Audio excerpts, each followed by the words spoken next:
En 1984, un hombre desapareció sin dejar rastro en las montañas de Durango, México. 40 años después, alguien idéntico a él fue visto caminando por las mismas calles, con la misma ropa, la misma edad, como si el tiempo nunca hubiera pasado. Lo que comenzó como un rumor de pueblo se convirtió en el misterio más perturbador que nadie pudo resolver. Esta es la historia de Carlos Mendoza, el hombre que nunca envejeció, y el secreto que cambió todo lo que creíamos saber sobre el tiempo. El aire frío de la sierra atraviesa las calles empedradas de San Miguel del Silencio, un pueblo olvidado en las montañas de Durango, donde las leyendas se mezclan con la niebla que baja cada noche. Es un lugar donde los relojes parecen moverse más despacio, donde las mismas familias han vivido durante generaciones y donde todos conocen la historia de todos. Pero hay una historia que nadie se atreve a contar en voz alta, una que desafía toda lógica, toda razón, toda explicación. Una historia que comienza un jueves de noviembre de 1984, cuando Carlos Mendoza salió de su casa para nunca regresar. Carlos tenía 32 años. Era ingeniero civil, recién llegado de la Ciudad de México para supervisar la construcción de un puente que conectaría San Miguel con el valle. Alto, de cabello oscuro, siempre bien peinado, con un bigote fino que cuidaba religiosamente cada mañana. Vestía camisas de manga larga incluso en verano, y llevaba consigo un reloj de bolsillo plateado que había pertenecido a su abuelo. Los vecinos lo recuerdan como un hombre serio pero amable, que saludaba con una inclinación de cabeza y siempre tenía una sonrisa discreta para los niños que jugaban en la plaza. Vivía en una pequeña casa de adobe en la calle principal, justo frente a la iglesia de San Miguel Arcángel. Todas las mañanas, a las 6 en punto, se le veía caminar hacia el sitio de construcción con su maletín de cuero café y su termo de café. Todas las tardes, regresaba exactamente a las 5, pasaba por la tienda de Don Refugio a comprar cigarros delicados y el periódico, y luego desaparecía en su casa hasta el día siguiente. Una rutina perfecta, predecible, tranquilizadora para un pueblo que valoraba la constancia. Pero había algo en Carlos que inquietaba a algunos. Doña Mercedes, la dueña de la fonda donde comía todos los días, notó que siempre pedía lo mismo: caldo de res, tortillas hechas a mano y agua de Jamaica. Nunca variaba, nunca probaba nada diferente, y cuando ella intentaba conversar con él, Carlos respondía con cortesía, pero jamás revelaba nada personal. Nunca mencionó familia, nunca habló de su pasado, nunca dijo por qué un ingeniero tan calificado había aceptado un trabajo en un pueblo tan remoto.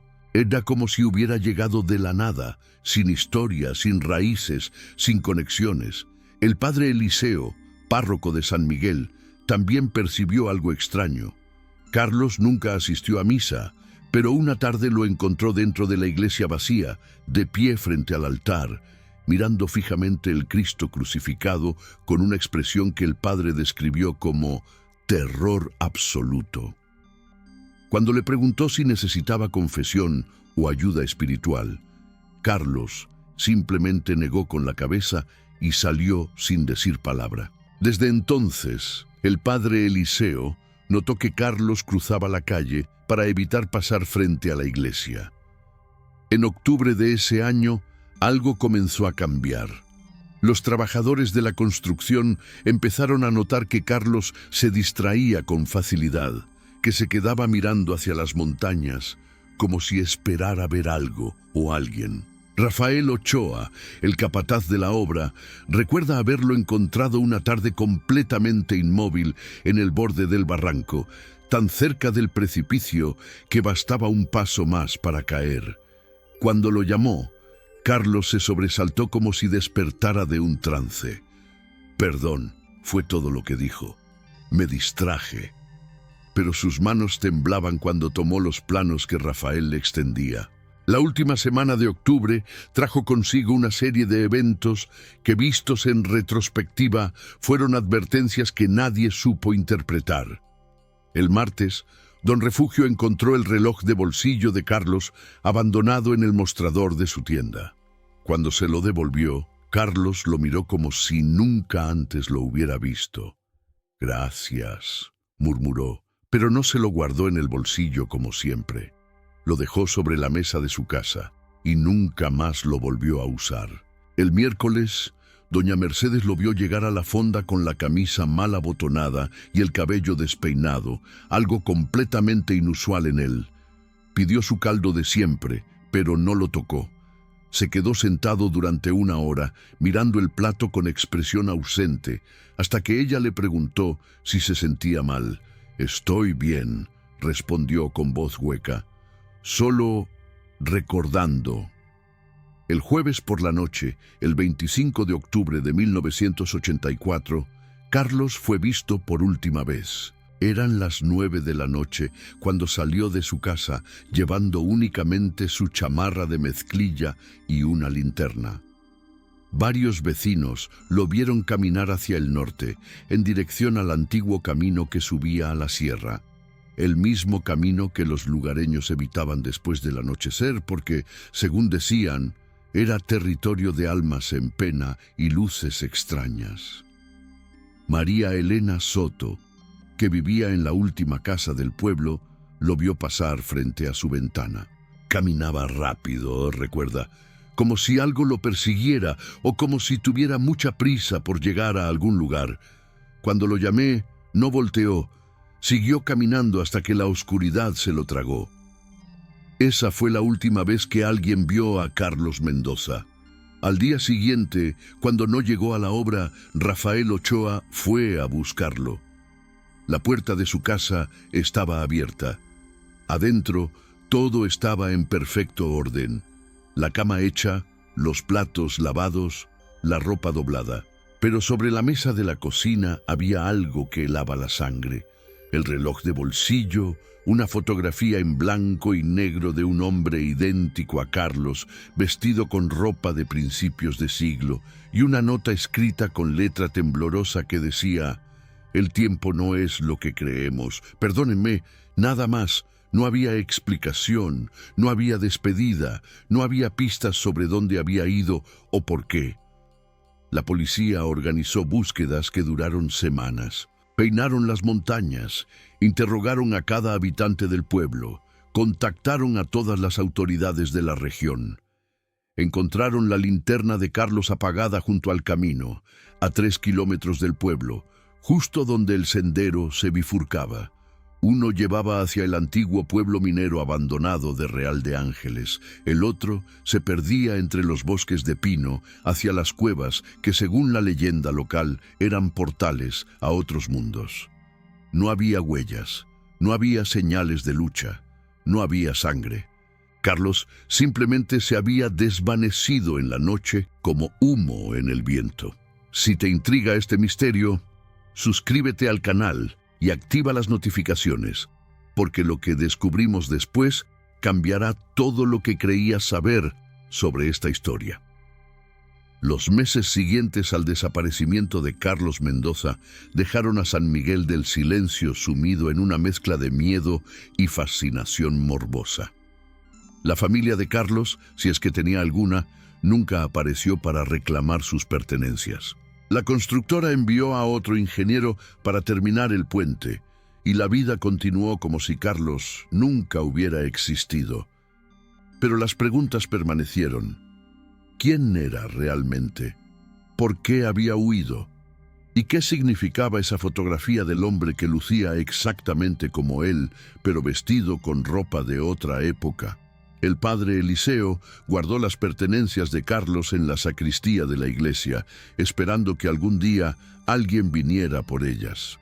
Entre los objetos había libros de ingeniería, algunas cartas sin abrir dirigidas a una tal Elena sin apellido ni dirección de retorno, y un diario personal que el padre nunca se atrevió a leer completamente porque las primeras páginas contenían frases que lo perturbaron profundamente.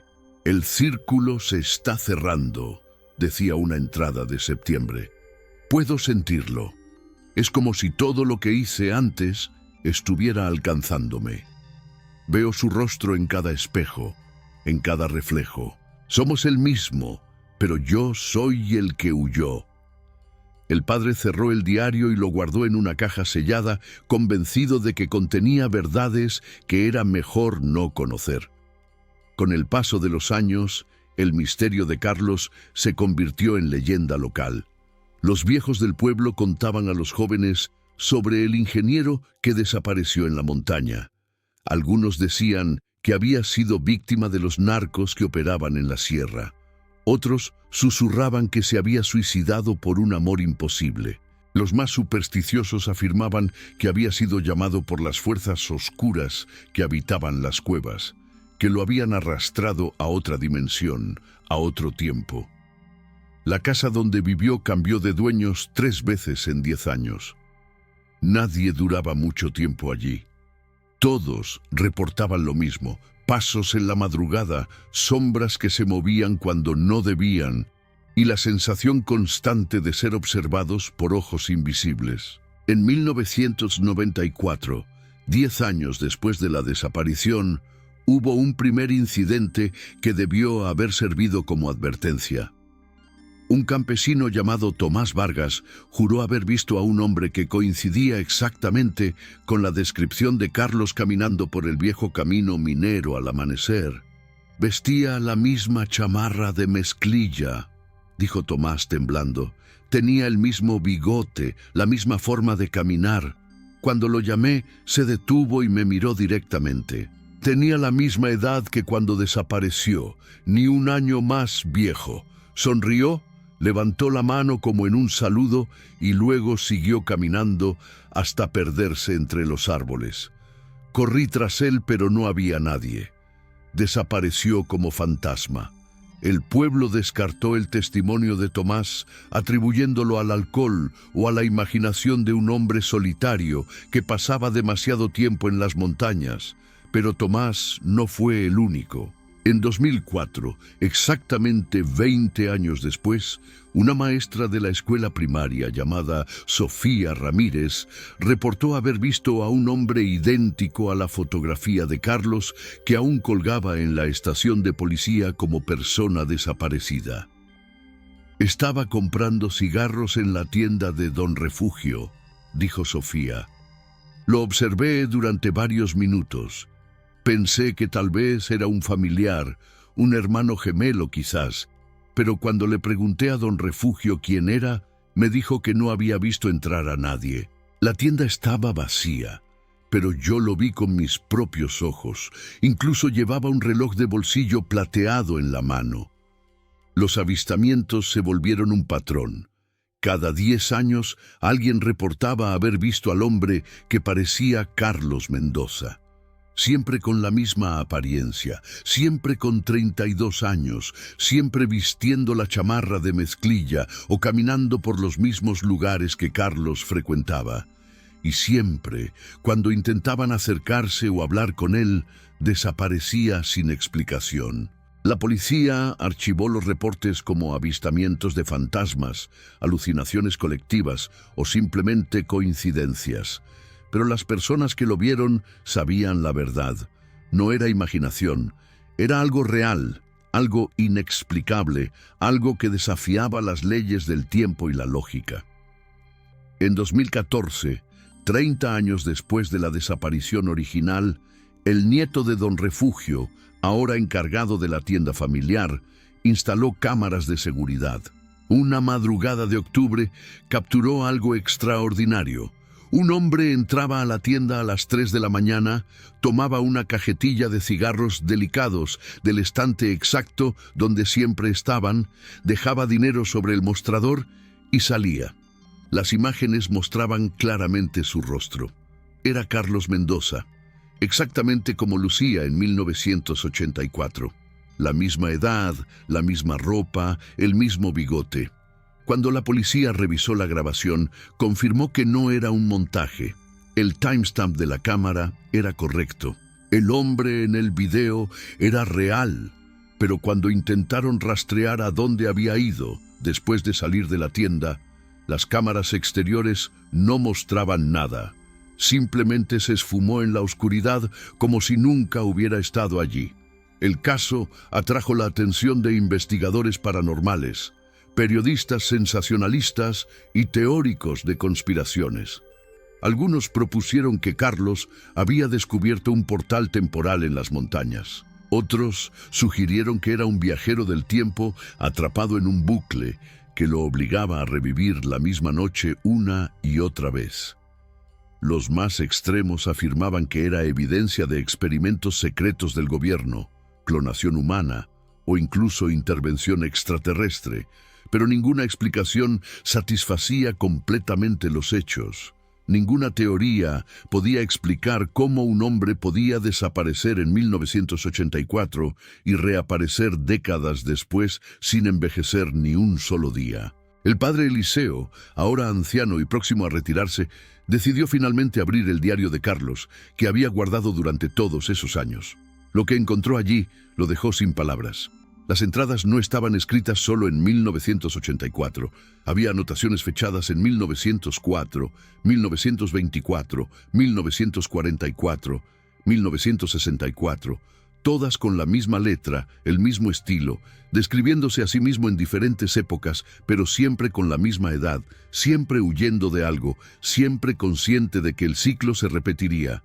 Cada 40 años regreso, decía una entrada de 1924. No sé por qué, no sé cómo detenerlo. Solo sé que cuando llega el momento, tengo que irme. Si me quedo, algo terrible sucede. El tiempo se rompe, la realidad se fractura y yo pago el precio de existir donde no debería. El padre Eliseo compartió el diario con el investigador principal del caso, el detective Héctor Maldonado, quien llevaba estudiando el misterio de Carlos desde 1984. Juntos llegaron a una conclusión aterradora. Carlos Mendoza no era un hombre normal. Era alguien atrapado en un fenómeno temporal que lo obligaba a aparecer cada 40 años exactamente en el mismo lugar, a vivir unos meses y luego desaparecer nuevamente. Las fotografías antiguas que habían encontrado no eran de antepasados, eran de él mismo, la misma persona, retratada en 1904, 1944, 1984, siempre con 32 años, siempre huyendo del mismo destino inevitable. Y ahora en 2024, 40 años exactos después de su última desaparición, el ciclo estaba a punto de repetirse una vez más. El 22 de octubre de 2024, Ana Lucía Robles, una arquitecta de 35 años que había llegado a San Miguel del Silencio para documentar edificios históricos, se alojaba en la misma casa donde Carlos Mendoza había vivido 40 años atrás. La casa había sido renovada, convertida en un pequeño hostal para los escasos turistas que visitaban el pueblo. Ana Lucía no sabía nada de la historia de Carlos. Para ella, San Miguel era simplemente otro proyecto, otro pueblo pintoresco con arquitectura colonial que merecía ser preservada. La primera noche que pasó en la casa, Ana Lucía experimentó algo extraño. Despertó a las 3 de la madrugada con la sensación de que alguien la observaba. La habitación estaba vacía, pero en el espejo del armario vio un reflejo que no debía estar allí. Un hombre de pie junto a la ventana, mirando hacia las montañas. Cuando se volteó, no había nadie, pero el reflejo permaneció en el espejo durante varios segundos antes de desvanecerse lentamente como niebla al sol. Ana Lucía encendió todas las luces y no pudo volver a dormir. Al día siguiente, mientras desayunaba en la fonda de Doña Mercedes, ahora administrada por su nieta Patricia, Ana Lucía mencionó lo sucedido. Patricia palideció visiblemente. No es la primera vez que pasa, admitió. Otras personas que se han quedado en esa casa han visto lo mismo. Un hombre junto a la ventana, siempre mirando hacia las montañas, siempre a las 3 de la madrugada. Entonces le contó la historia completa de Carlos Mendoza, los avistamientos cada 10 años, el diario con las entradas imposibles y la teoría de que cada 40 años el ciclo se repetía. Ana Lucía, mujer de ciencia y razón, habría descartado todo como superstición si no fuera por lo que sucedió esa misma tarde. Mientras fotografiaba la fachada de la iglesia de San Miguel Arcángel, vio a un hombre caminando por la calle principal. Vestía una chamarra de mezclilla que parecía de otra década, jeans oscuros y botas de trabajo. Tenía cabello negro peinado hacia atrás, un bigote fino, y cargaba un maletín de cuero café idéntico al que Patricia había descrito que Carlos solía llevar. Ana Lucía levantó su cámara por instinto y tomó varias fotografías rápidas. El hombre caminaba con paso decidido hacia el norte, hacia el viejo camino que subía a la sierra.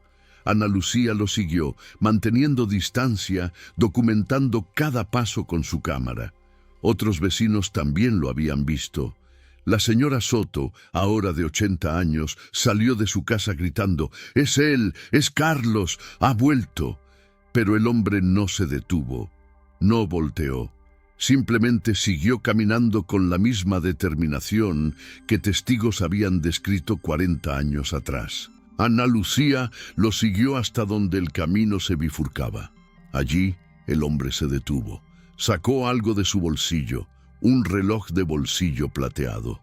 Lo abrió, miró la hora y luego lo colocó cuidadosamente sobre una roca junto al camino, en el mismo lugar donde décadas atrás habían encontrado la linterna de Carlos. Entonces, por primera vez, se volvió y miró directamente a Ana Lucía. Sus ojos tenían una expresión de profunda tristeza mezclada con resignación. Movió los labios como si quisiera decir algo, pero ningún sonido salió. Luego señaló hacia el camino de la izquierda, el que llevaba a Real de Ángeles, y comenzó a caminar. Ana Lucía lo siguió. No podía explicar por qué, pero sentía que era importante, que este momento era crucial.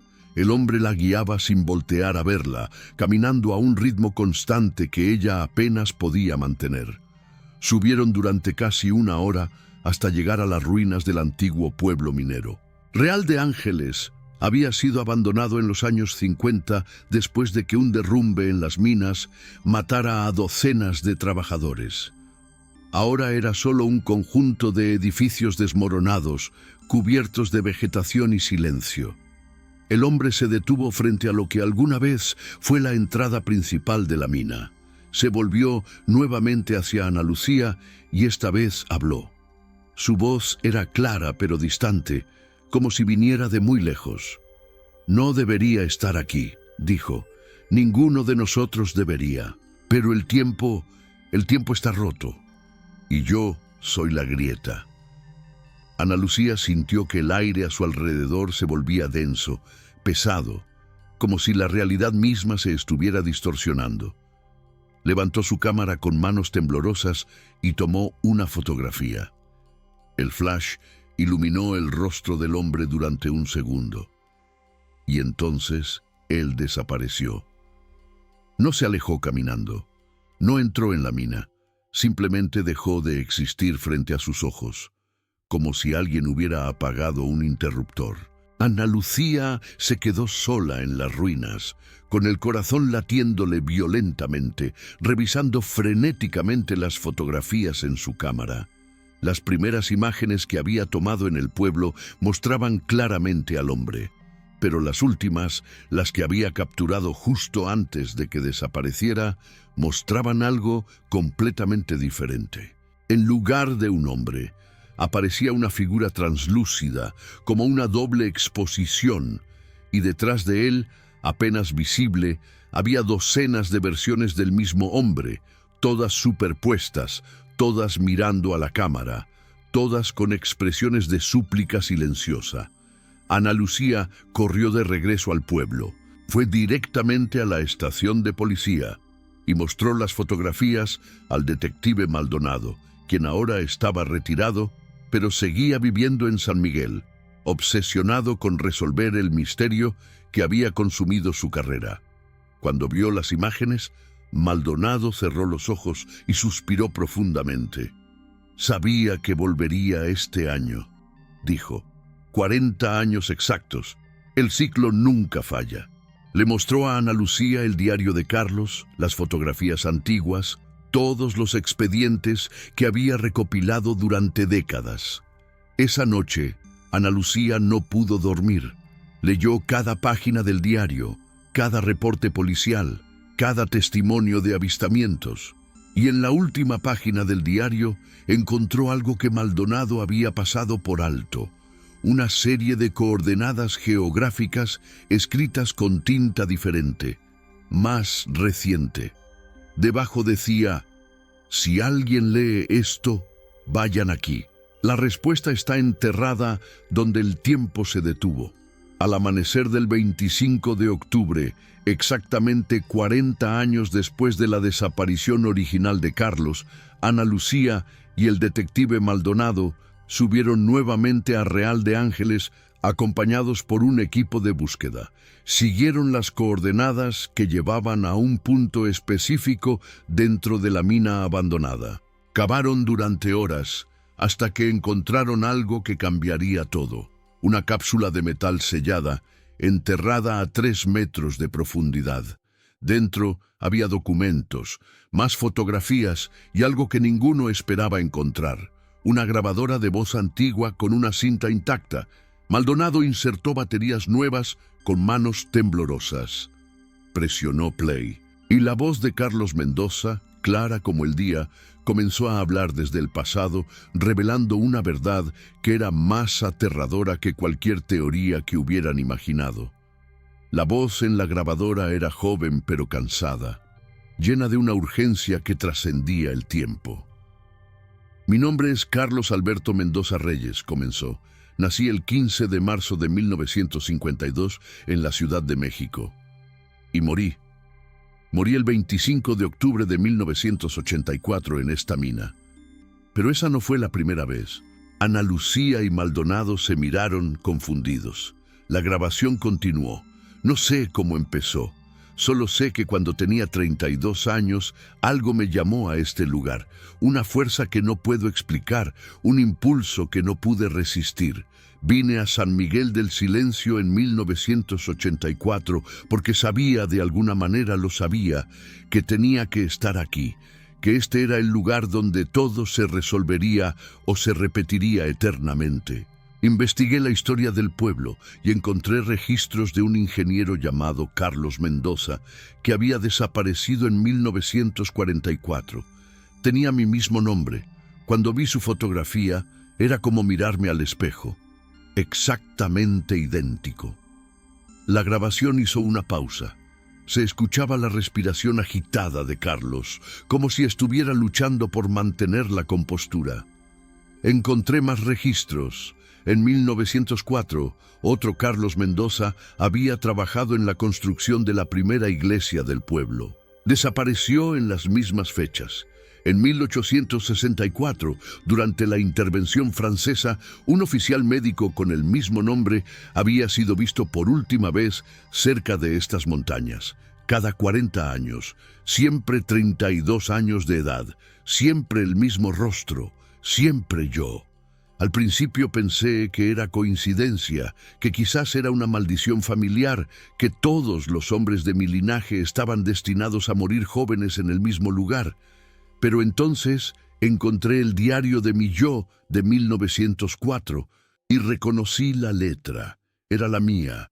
Los pensamientos eran los míos. Los recuerdos que describía, yo los tenía. Recuerdos de vidas que no debería haber vivido, de épocas que no debería conocer, recuerdos fragmentados de haber estado aquí antes, una y otra vez, atrapado en un ciclo que no comprendo. La voz de Carlos se quebró ligeramente. Hay algo en esta mina, algo que existe fuera del tiempo normal. En 1904, los mineros encontraron una cámara profunda que no debía estar allí. Las paredes brillaban con símbolos que nadie podía leer. Los ingenieros que la estudiaron se volvieron locos o desaparecieron. La sellaron y continuaron extrayendo mineral de otras vetas. Pero la cámara seguía allí, esperando, y cada 40 años algo despierta en ella, algo que me llama. Yo fui allí. Bajé a la mina siguiendo el llamado que sentía en mi mente como un zumbido constante. Encontré la cámara sellada. Los símbolos brillaban en la oscuridad. Y cuando los toqué, vi todo. Vi cada versión de mí mismo a través del tiempo. Vi el ciclo completo. 40 años, siempre 40 años. Nazco, vivo, llego a los 32, siento el llamado, vengo aquí, desaparezco, y luego renazco 40 años después con los mismos recuerdos fragmentados, destinado a repetir todo otra vez. Ana Lucía sintió que se le erizaba la piel. La voz de Carlos continuó. No sé si soy un hombre atrapado en un bucle temporal, o si soy algo más antiguo que ha tomado forma humana repetidamente. Los símbolos en la cámara creo que son un experimento. Alguien o algo está estudiando el tiempo usando mi vida como parámetro. Cada ciclo soy un poco más consciente, recuerdo un poco más del anterior, y eso me está destruyendo. Grabo esto en octubre de 1984. 3 días antes de desaparecer nuevamente. Sé que va a suceder. Puedo sentir cómo la realidad se adelgaza a mi alrededor. Veo a mis otros yos superpuestos en cada reflejo. Escucho sus voces, nuestras voces, gritando a través del tiempo. Todos queremos que termine, pero no sabemos cómo romper el ciclo. Hubo un largo silencio en la grabación. Solo el sonido de la respiración de Carlos. Luego continuó con voz más firme. Si alguien encuentra esto, si alguien está escuchando en el futuro, necesito que hagan algo por mí. Necesito que destruyan la cámara. Hay explosivos en el maletín que dejé junto a esta cápsula. Coordenadas exactas de la cámara están en los documentos. Destruyan los símbolos, rompan la conexión. Tal vez así pueda finalmente morir de verdad. Tal vez así pueda descansar. Y si ven a alguien que se parece a mí caminando por San Miguel en 2024 o 2064 o cualquier año futuro, díganle que lo siento.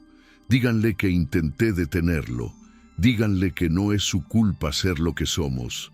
Y por favor, no lo sigan a la mina, porque si lo hacen, ustedes también podrían quedar atrapados. El tiempo es un depredador, y esta mina es su trampa. La grabación terminó con un clic. Ana Lucía y Maldonado se quedaron en silencio absoluto, procesando lo que acababan de escuchar. Abrieron el maletín que estaba junto a la cápsula. Dentro, tal como Carlos había prometido, había explosivos militares antiguos pero aún funcionales, detonadores, y un mapa detallado mostrando la ubicación exacta de la cámara sellada dentro de la mina. Maldonado miró a Ana Lucía. «Tenemos que decidir», dijo. «¿Hacemos lo que pide? ¿Destruimos la cámara y arriesgamos colapsar lo que sea que esté sucediendo aquí? ¿O dejamos que el ciclo continúe?» Ana Lucía pensó en las fotografías que había tomado, en las múltiples versiones superpuestas de Carlos, todas atrapadas, todas sufriendo. Pensó en la expresión en su rostro cuando desapareció frente a ella. No era miedo, era cansancio, un cansancio que había durado más de un siglo. «Lo hacemos», dijo finalmente. «Terminamos con esto». Tardaron 2 días en preparar todo. Trajeron a un experto en demoliciones de la ciudad, quien confirmó que los explosivos aún eran viables. Evacuaron el área, y al amanecer del 27 de octubre de 2024, detonaron las cargas en el punto exacto que Carlos había marcado. La explosión fue ensordecedora. Toda la sección norte de la mina colapsó en una nube masiva de polvo y escombros. Cuando el polvo se asentó, algo extraordinario sucedió. Todos los que presenciaron la explosión reportaron haber visto durante un instante una figura luminosa elevándose desde las ruinas. Algunos dijeron que era Carlos. Otros dijeron que eran muchos Carlos, fusionándose en uno solo, finalmente liberados. Y entonces la figura se desvaneció en el cielo de la mañana, y con ella la presencia opresiva que había colgado sobre San Miguel del Silencio durante generaciones. Los avistamientos se detuvieron, las apariciones fantasmales cesaron. La casa donde Carlos vivió dejó de causar pesadillas a sus ocupantes. Era como si una herida en la realidad finalmente hubiera sido cerrada. Pero Ana Lucía conservó las fotografías, la grabación y el diario. Los guardó en un archivo privado, evidencia de algo que el mundo no estaba listo para comprender.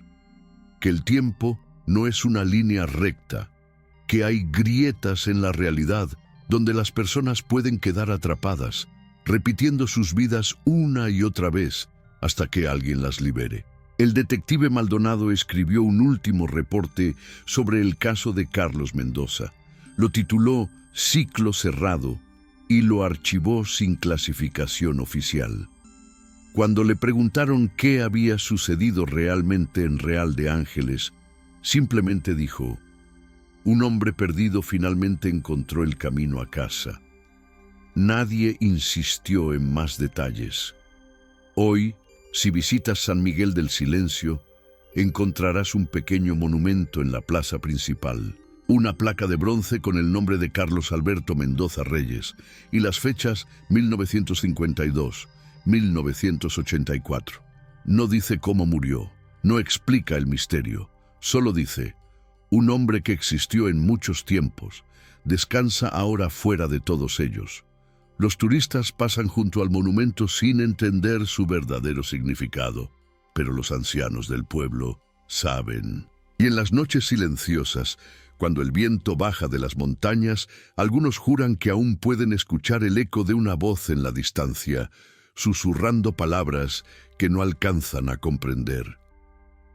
¿Fue Carlos Mendoza un viajero del tiempo atrapado en un bucle eterno?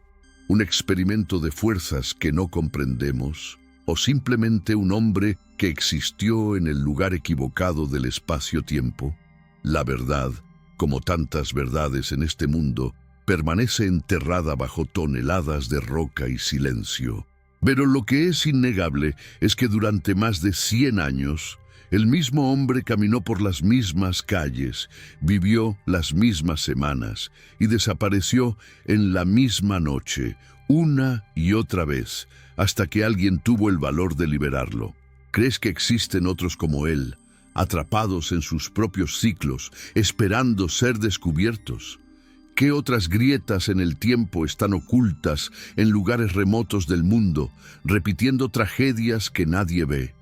Si esta historia te hizo cuestionar la naturaleza del tiempo y la realidad, comparte este video, dale like y suscríbete a Ecos del Silencio, porque hay más misterios esperando ser contados, más verdades ocultas en las sombras. Y nosotros estaremos aquí, iluminando la oscuridad, un eco a la vez.